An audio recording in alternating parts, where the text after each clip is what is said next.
Hi, you're welcome to my channel again today. In case this is your first time, I'm Ayoni Typida by name, and today I'm going to be discussing with you on the topic how to have a productive day. Stay tuned.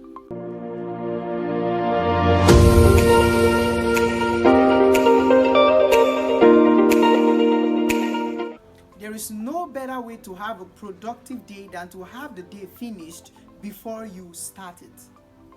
You see, a lot of persons will go into the day without having a plan. They don't know what is coming. They don't know what they want to do with this time. There is no real productivity without a plan. You've got to plan for your day. So how do you finish a day before you start it? By planning. You've got to set goals for the day. This will determine if your day is going to be productive or not, because the way you are going to measure your productivity is by the plans you have made, is by the goals that you have made. So make sure you don't go into a day except that you have planned for that day. Usually you should do that the night before the day breaks, or at most, latest, you can do that early in the morning. But preferably you do it before the day starts, so you already have a plan for the day. So you need to set goals, and these goals must be smart. By smart, I mean that your goals must be specific. Don't just say, okay, I want to read today. What book do you want to read? How many chapters of that book do you want to cover? That's what we mean by specific goals, okay? Also, it must be measurable. Measurable in the sense that by the time you are done with the day, you should be able to look if you have been able to cover what you say you want to cover. If you have been able to achieve what you say you want to achieve. So your goals must be measurable. Then A for attainable. Don't set goals that you cannot achieve for the day. Don't set goals that are beyond your capacity. Okay? Don't say today I want to read 100 books. You and I, well, depending on the volume of the book, but you and I know that it is not possible to read 100 books a day. Like I said, depending on the volume of the books anyway. So the goal must be attainable, okay? That's A, and R for realistic. You must set realistic goals. And the last one is that it must be time-based. That's the word you have as SMART. S, specific, M, measurable, A, attainable, R, realistic, and T, time-based. What do I mean? Okay, if you say you want to study 2 books or you want to study whatever, give it time. Okay, between 8 a.m. to 10 a.m. today, I want to study 5 books. Between 10 a.m. and 12 p.m. today, I want to make sure you have time attached to your goals. Secondly, on having a productive day is to start early.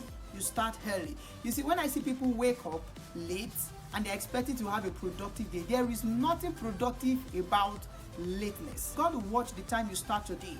You shouldn't be waking up by 8 a.m. in the morning. You shouldn't be waking up by 9. You shouldn't be waking up by 10 and expect to have a productive day. You should wake up early to start your day. Start your day early. Start your day 4 a.m. There's something called the 4 a.m. rule. Okay? There's nothing bad in starting your day by 2 a.m. There's nothing bad.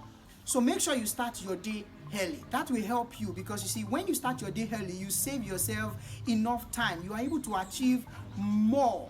You're going to discover that sometimes, even before day breaks, before people get into business of the day, while some persons are waking up by 8 a.m., some persons are waking up by even 6 a.m., you have been able to achieve half of your daily schedule. You have been able to meet half of your daily appointments. You have been able to achieve half of your daily goals.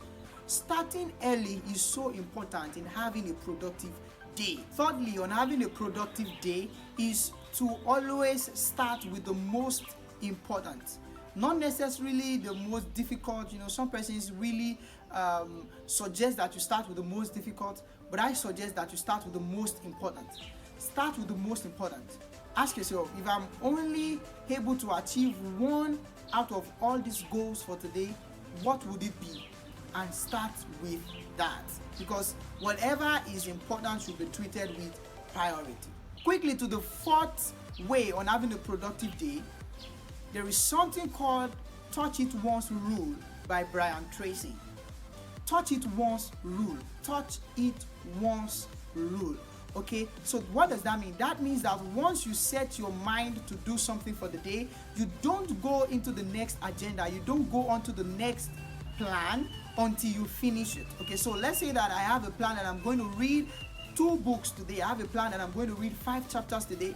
Once I begin to read that book, I do not stand up, I do not go to do any other thing until I finish it. You're going to see that this is really going to not only increase your productivity, but it's going to increase your discipline. It's going to increase your discipline in finishing a work, and that's productivity. That's productivity. So touch it once rule. You know, it is said that you increase a work that should be done by 500% when you are always moving around from that work to another work to another work. So that means that you should achieve a goal one at a time. That's so important. So far so good. We've been able to discuss how to have a productive day. The last way to have a productive day is to always have fun. Okay, always have fun. Make sure there is that part of the day that you relax and you relieve yourself of the stress of the day. Okay, so you've got to have fun. Play games, watch comedy skits. I like to watch comedy skits and I like to play games. Let me know in the comment section what you like to in your leisure time to refresh yourself or to relieve yourself of stress. You can also rest, maybe take a nap or something. So I hope you have learned how to have a productive day, and I see you having a productive day already. Make sure to implement everything that you have learned in this video, and you will be on your way to having a productive day. Remember that if you have a productive day, you can have a productive week. If you can have a productive week, then you can have a productive month. If you can have a productive month, then you can have a productive year. If your days cannot be productive, there is no assurance that you can have a productive year. Thank you very much. That's going to be all for today.